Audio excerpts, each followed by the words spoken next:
أشهد أن محمدا رسول الله.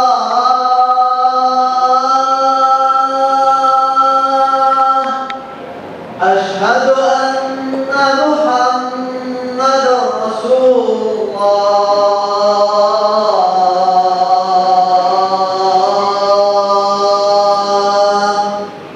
حي على الصلاة.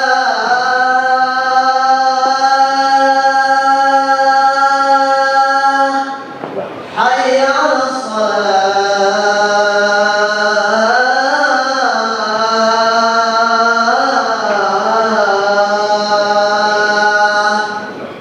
حي على الفلاح.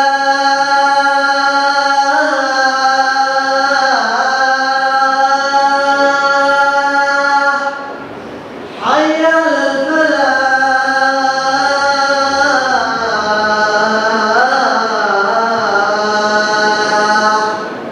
الله أكبر الله أكبر. لا إله إلا الله.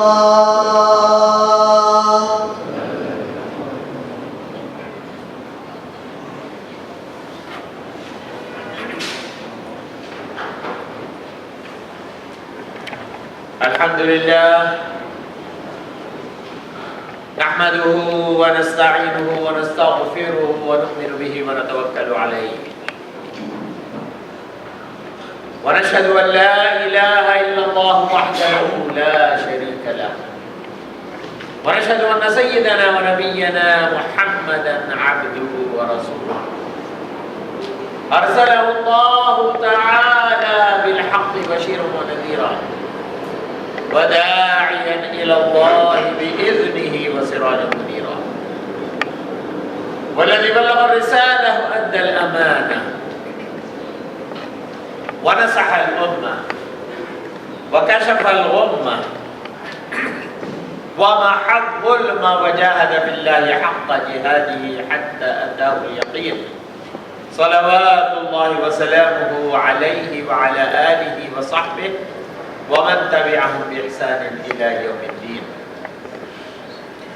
أيها الأخوة المؤمنون وحدوا الله فإن التوحيد رأس الطاعات واتقوا الله فإن التقوى ملاك الحسنات وعليكم بالسنة فإن السنة تهدي إلى الإطاعة ومن يطع الله ورسوله فقد رشد واهتدى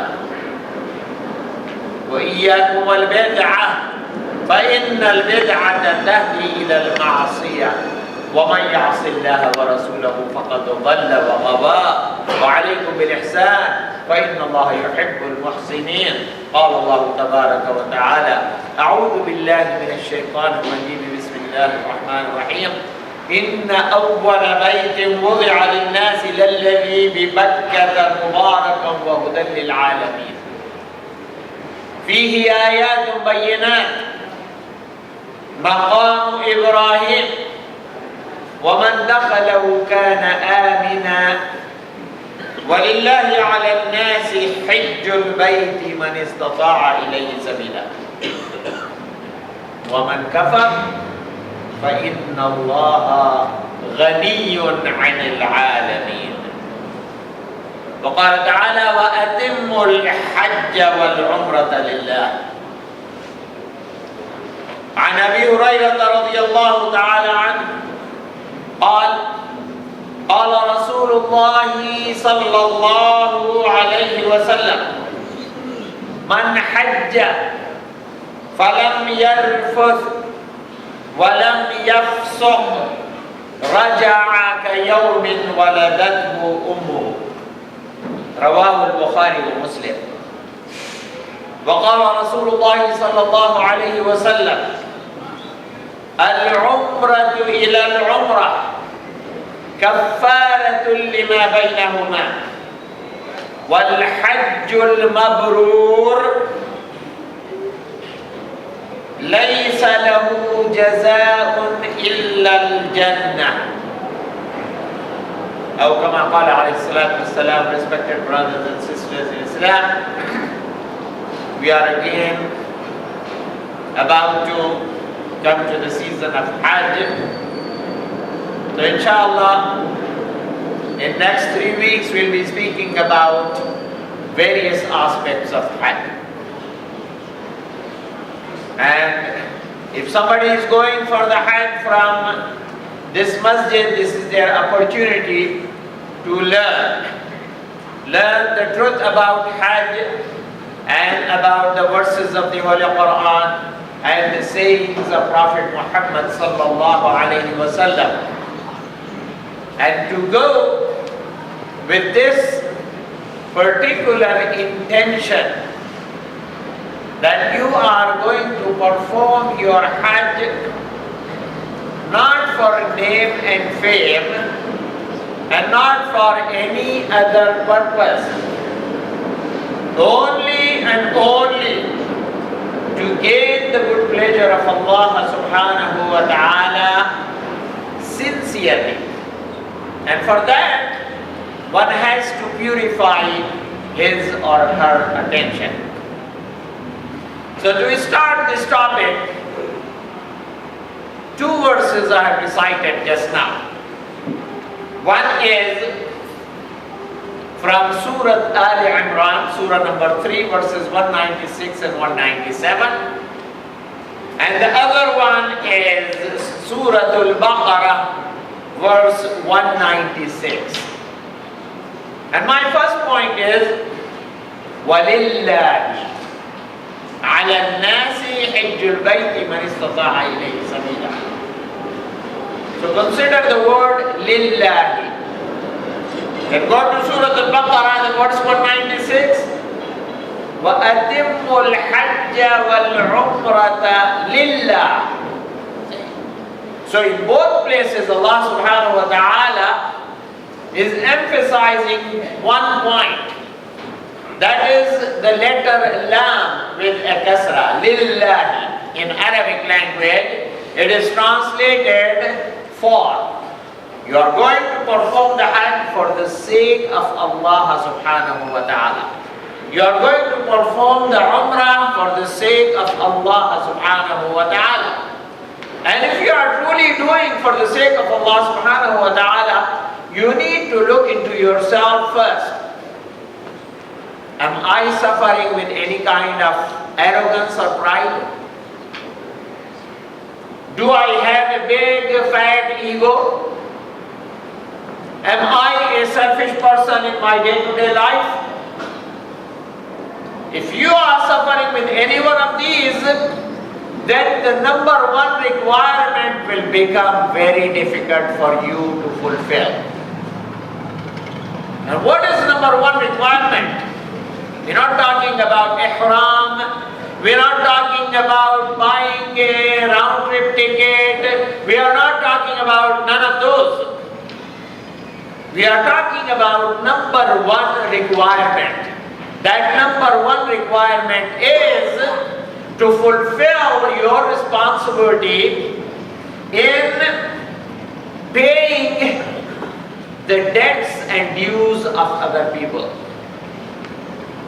A person who has moral debts, a person who has social debts, a person who has financial debts, a person who has violated the human rights of others, Muslims or non-Muslims, a person who is in bad relationship, whether with his mother or father, brother or sister, cousin or uncle or aunt or friends.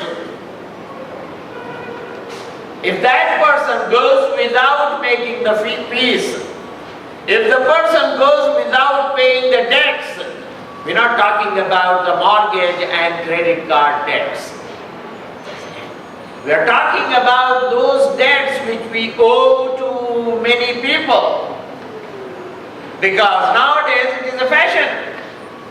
When we come into the gatherings, every weekend, we take one individual to be the target of our sense of humor, our gossip, to be the target, to speak about, to do ghibah, speaking ill about someone when that someone is not present to defend him or herself.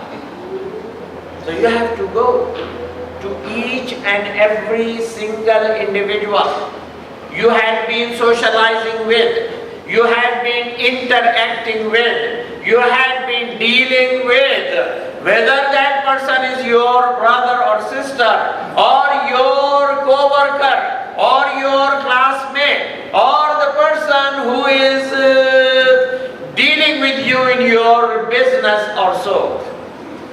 I was speaking about this topic to one of the Bay Area Masjid, and one of the Muslim brother from one of the Muslim countries came to me, and he said, "Yeah, Sheikh, what are you talking about? That's impossible. Why do you say that? Do I have to go to every single person and say, I'm sorry, I spoke ill about you in your absence? I did this, I did that. We are, at work, lots of co-workers always speak and make somebody target and do this and do that. And do I have to go to my non-Muslim friends to ask their forgiveness and so? Otherwise my Hajj is not going to be valid?" I said, precisely that. This is exactly what I said. And he found it very difficult to believe in that. And it is the number one step, because otherwise you're not going to fulfill the condition. Walillahi. Walillahi.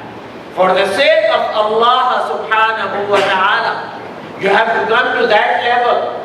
You have to come to that standard which was taught to us by the Prophet Muhammad sallallahu alayhi wa sallam. If you cannot fulfill al-huquq wal-wajibat which are on you before going to the Hajj, how can you reach the fifth pillar of Islam when you did not fulfill the first four pillars of Islam? And it reminds me the understanding of a very humble, very poor person who was known as the shoemaker of Baghdad. The shoemaker of Baghdad knew the real spirit of Islam, the real meaning of going to Hajj. I have told you this story before, let me remind myself and you again. It might bring us to better understanding of the spirit of Islam and the spirit of 5 pillars of Islam and the spirits of deeds of righteousness in Islam and the meaning of what Prophet Muhammad sallallahu alayhi wa sallam has said, "Innamal a'malu binniyat." The actions are judged by the intentions. So the purification of the intention is very important. This shoemaker of Baghdad, the only desire he had was to perform the Hajj in his life. This is, we are talking about several hundred years, probably about 600-700 years ago. In those days, a shoemaker did not make too much money, pennies on a daily basis, hardly covering the day-to-day food expenses of that person. Yet, because he had this desire, and Allah says, وَلِلَّهِ عَلَى النَّاسِ حِجُّ الْبَيْتِ مَنِ اسْتَطَاعَ إِلَيْهِ سَبِيلًا. The Hajj will not be obligatory until you have enough money to buy round-trip ticket, enough money to leave behind with your family if your family is not going to go with you, enough money for your expenses there. So he started saving money, whatever he could. It took him 20 long years to have enough money to go and perform the pilgrimage. So what did he do? He started the first step. He went to his relatives, he went to his neighbors, He went to the people with whom he ever socialized. And he asked for the forgiveness of each and every one of them. He said, knowingly or unknowingly, intentionally or by mistake, if I have harmed or hurt any one of you, I intend to go and perform the Hajj, and I want to go there with the purity of my heart. So please forgive me, and if I owe you anything, this is the time you ask me, and I will be more than happy to pay. After he has settled all his account, he was extremely happy. He decided tomorrow morning, I will go to the Masjid and I will start my journey from there. He was so emotionally, happy because he had the love of Allah in his heart. He hardly slept at night. And very early in the morning, even before dawn, he woke up and he started going to the Masjid. When he came out of the house, it was dark. And he saw a shadow moving forward, going to the garbage place. And in the garbage place there was a donkey, dead donkey. This shadow went there, cut pieces of meat from the body of this dead donkey, and came back. This shoemaker of Baghdad could not see this sight. He came back behind the shadow. The shadow entered in one of the neighborhood houses. He saw and he started knocking the door. For a long time he knocked the door, nobody opens the door. But he insisted on keep on knocking until somebody comes out. So after a long time, he heard a voice of a lady. Who are you? I'm one of your neighbors. What do you want? I want to talk to you. But we don't want to talk to you.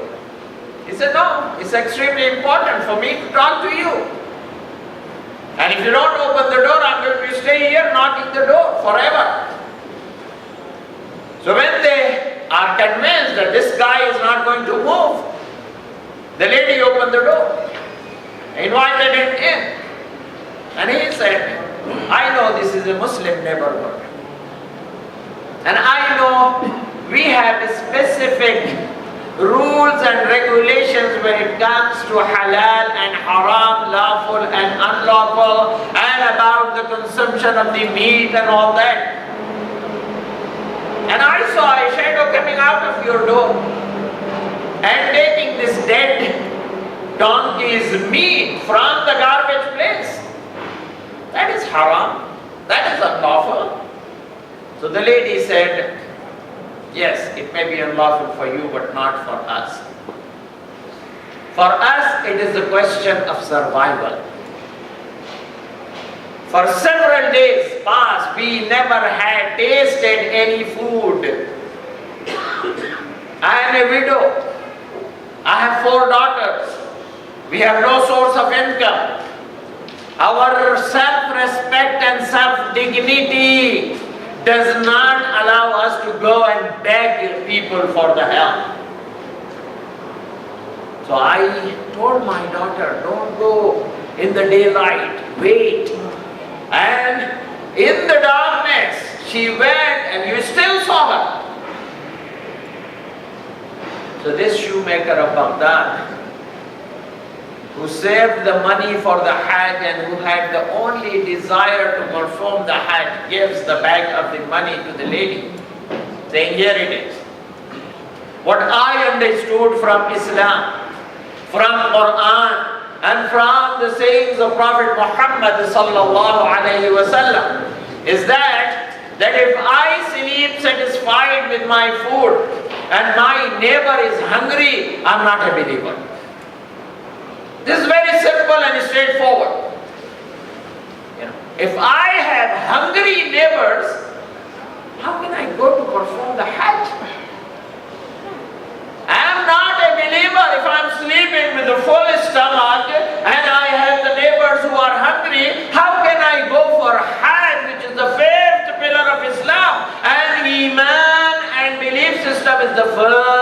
pillar of Islam.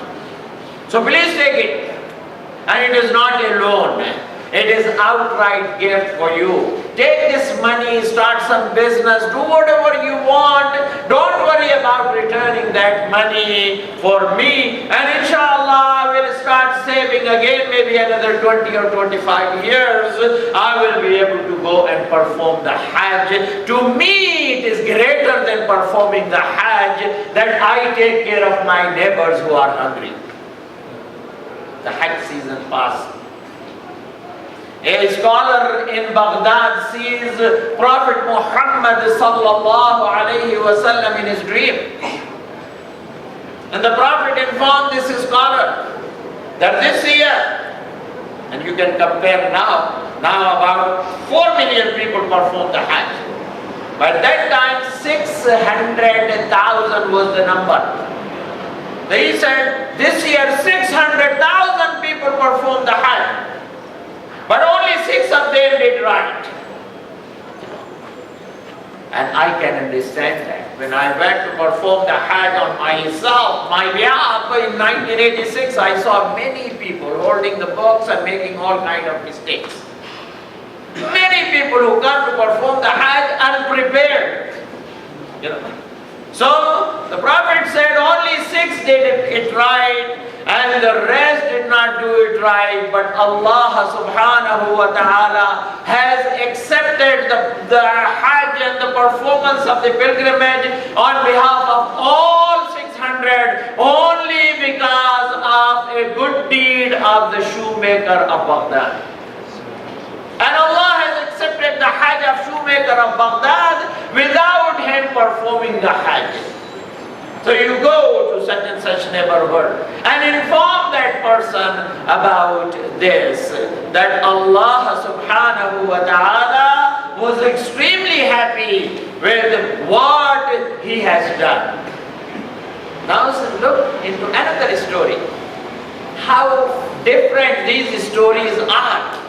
One was about 800 years ago, and the other one is 20th century story. Shaykh Muhammad al-Ghazali, whose book Khuluq al-Muslim we learned about in the last 3-4 years, all about it, and we ended several weeks ago. Shaykh Muhammad Ghazali was approached in Egypt from one of the neighborhoods. People came and they said that, Ya Shaykh, in our neighborhood, we don't have a pharmacy. And one of our youth have graduated in that subject. But he is poor, he doesn't have any money to open a pharmacy. Whenever we need some medicine, we have to go to another neighborhood. So could you please talk to the people? We have about 20-25 people who go to perform the pilgrimage every single year. And they always say, I have done 15 Hajj, I have done 19 Hajj, I have done 21 Hajj, I have done this. Could you please talk to them? If these people don't go to Hajj, because Hajj, obligatory faridah is only once in your lifetime. This is al-mas'ala al-fiqhiyya. There are no disputes about it. There is no doubt about it. Your faridah is once in your lifetime. If you perform the Hajj second, third, fourth, any number of times, it is nafila, it is extra. And to fulfill all the professions in your own neighborhood is fard kifaya. See? Nafila compared with fard kifaya. If you don't have a doctor in your neighborhood, it is fard kifaya. Fard kifaya means an obligation which will be free the neighborhood from the blame if some member of that neighborhood raise some children to be doctor.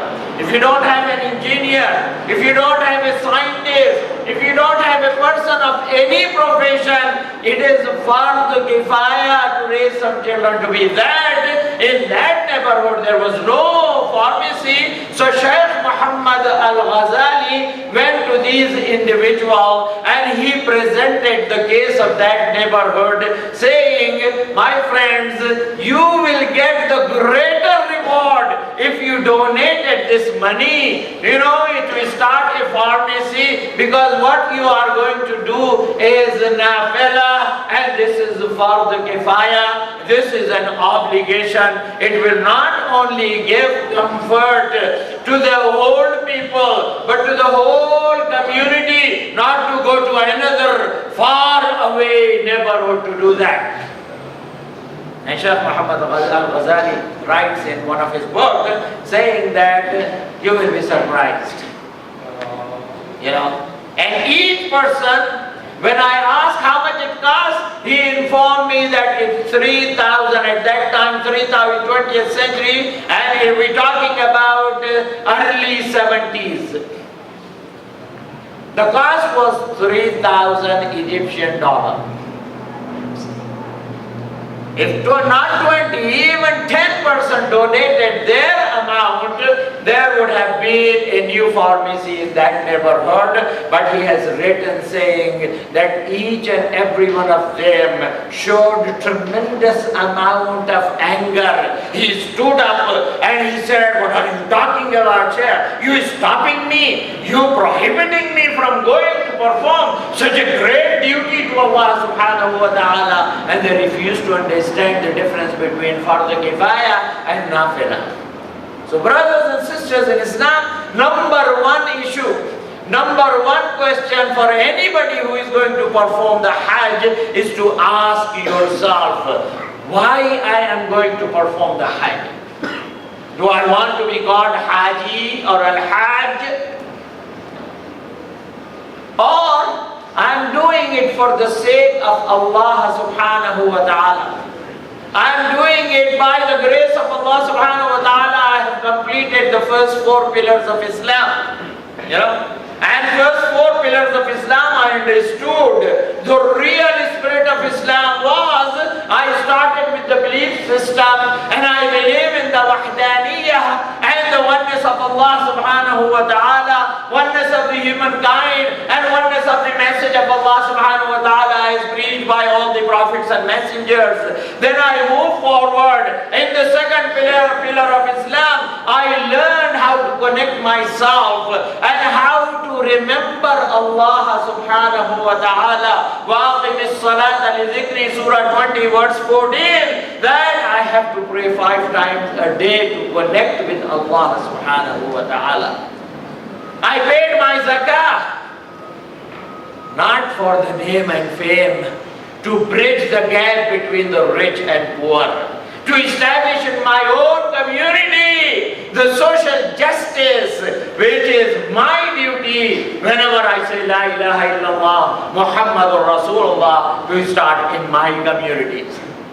And I fasted every single year during the holy month of Ramadan to take charge of my life, to free myself from the pressure of habits and all that. And everything was mukhlisina lahuddin, as mentioned in Surah number 98, sincerely for the sake of Allah subhanahu wa ta'ala. Now I want to perform the pilgrimage and I want to do it right. And to do it right, my number one duty is to settle all my accounts.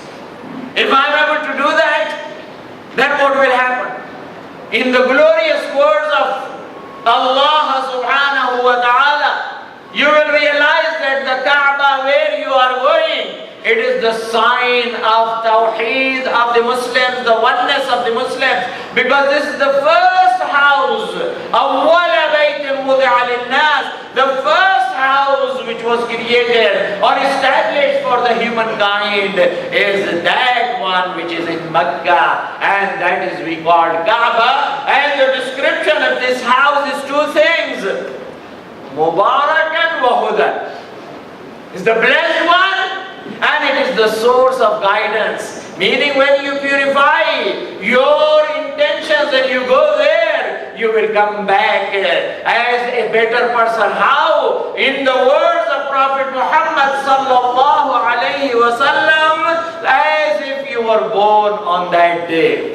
Free from sins, free from everything, like Hajj Mabrur, which is used, the word Mabrur by the Prophet sallallahu alaihi wasallam is the one which means free from sins, free from disobedience to Allah subhanahu wa ta'ala. Brothers and sisters in Islam, the time is over. Inshallah, we will continue next 2 weeks speaking about that and what are our responsibilities in making that intention of going to perform the Hajj. May Allah subhanahu wa ta'ala guide each and every one of us to fulfill our responsibility in making and establishing a personal relationship with Allah subhanahu wa ta'ala.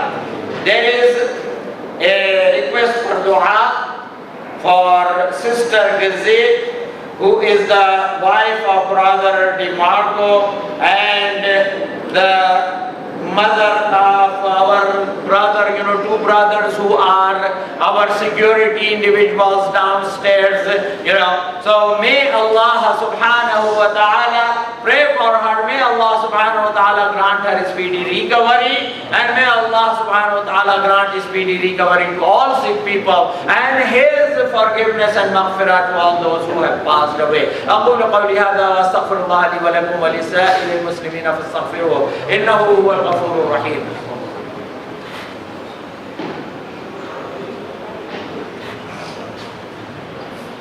الحمد لله حمدا كثيرا كما أمر، وأشهد أن لا إله إلا الله وحده لا شريك له إرغاما لمن جحد به وكفر، وأشهد أن سيدنا ونبينا محمدا عبده ورسوله سيد الخلائق والبشر. قال الله تبارك وتعالى: إن الله وملائكته يصلون على النبي يا أيها الذين آمنوا صلوا عليه وسلموا تسليما. اللهم صل على محمد وعلى آل محمد بعدد من صلى وصام، وصل على محمد وعلى آل محمد بعدد من قعد وقام، وصل على جميع الأنبياء والمرسلين والصحابة أجمعين والتابعين وتبع التابعين وسلف الصالحين وأولياء الكاملين وعلماء الراسخين إلى يوم الدين رضوان الله تعالى عليهم أجمعين. اللهم أعز الإسلام والمسلمين، اللهم اجعلنا من الذين يستمعون القول فيتبعون أحسنه، اللهم وحد كلمة المسلمين، اللهم ألف بين قلوب المؤمنين، اللهم اشف مرضانا ومرضى المسلمين، اللهم ارحم موتانا وموتى المسلمين، اللهم اغفر لجميع المؤمنين والمؤمنات والمسلمين والمسلمات الأحياء منهم والأموات، إنك سميع قريب مجيب الدعوات برحمتك يا أرحم الراحمين. عباد الله رحمكم الله، إن الله يأمر بالعدل والإحسان وإيتاء ذي القربى وينهى عن الفحشاء والمنكر والبغي يعظكم لعلكم تذكرون. اذكروا الله يذكركم وادعوه يستجب لكم، ولذكر الله تعالى أعلى وأولى وأعز وأجل وأهم وأتم وأعظم وأكبر، والله يعلم ما تصنعون. أقم الصلاة. الله أكبر الله أكبر، أشهد أن لا إله إلا الله، أشهد أن محمدا رسول الله.